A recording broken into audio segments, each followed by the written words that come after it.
Good evening, everyone. Sadhguru, to start with, one of the things that I was very curious to know from you was when we talk about education, what has been your own experience, your own personal experience of education? Within education, what has shaped you or not shaped you to the person that you have become today? That's a googly.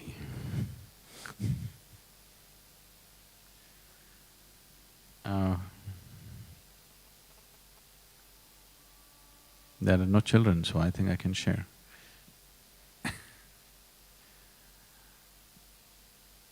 My experience of education, people ask me, what is my sadhana? So usually I tell them, the only… my sadhana has been to remain uneducated. Because when I first went to school, I had no clue why I'm going. Probably the grown-up people just assume that children must go to school. Nobody bothers to tell you, why is it that you have to go to this place? What's so important about this place that we have to go? They were saying things but which didn't mean anything to me. So my time of education, I only went there when I really had to. And even when I went there, my main problem was this. I always found people were talking about things that were not important to them. I have always maintained this in my life. It doesn't matter what rubbish somebody is speaking. If it means something to them, I will listen absolutely. Whatever nonsense it may be, but it means something to that person, I'm willing to listen. If it does not mean anything to the person who is speaking, I don't understand why I should listen. And I always found in the school, teachers were talking about something that doesn't mean anything to them, so my ears were never there with them. So, the less said about my education, better. And when I was about 17, I decided I will educate myself because it didn't make sense to go to college.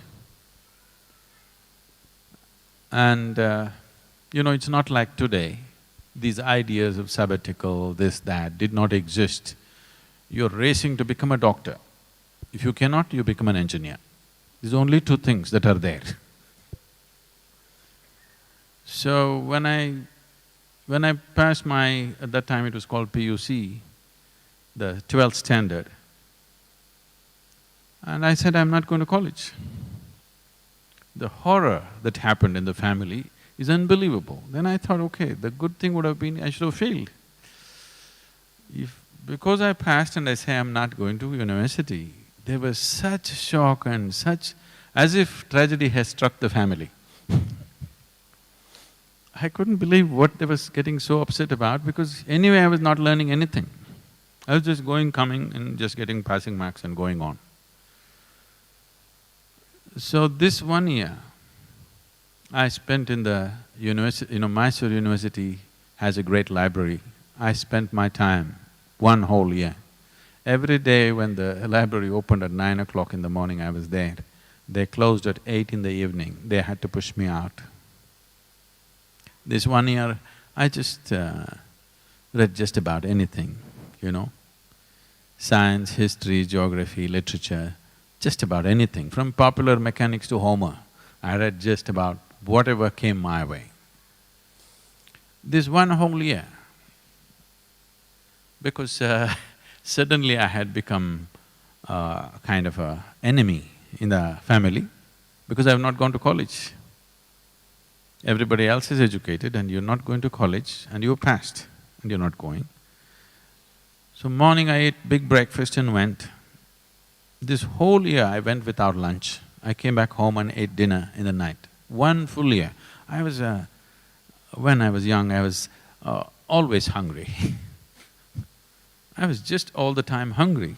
It's not easy for people to understand what it took for me to sit there without eating for 1 year and just reading whatever I feel like. So I thought I'll educate myself.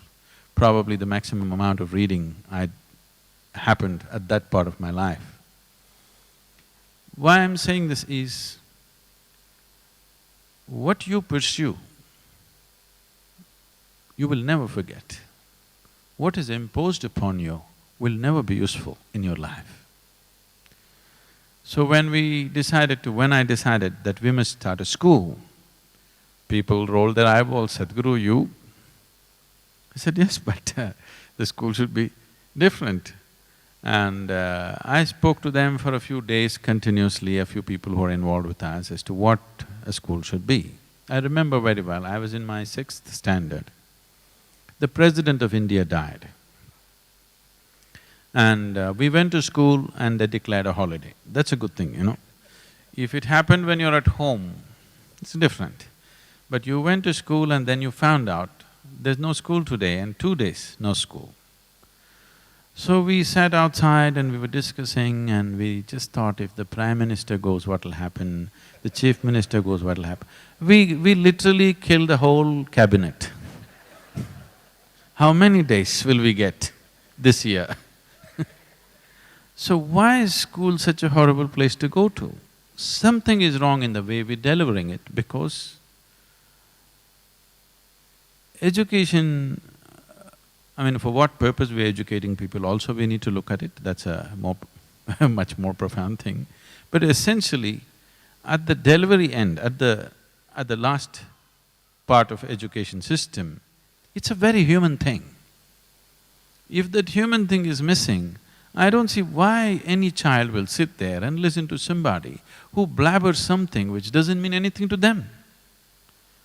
Because parents are psyching them, unless you go to school, you won't make a living, this will happen to you, that will happen to you, if you go to school, I'll send you to America, all this kind of rubbish, not to really educate themselves.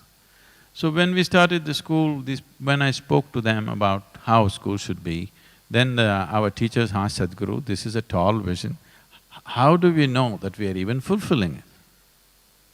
I said, see, this is a residential school. I said, 4 months they stay with us. At the end of 4 months, when they're going home for their vacation, if children are crying to go home, that means you're doing well.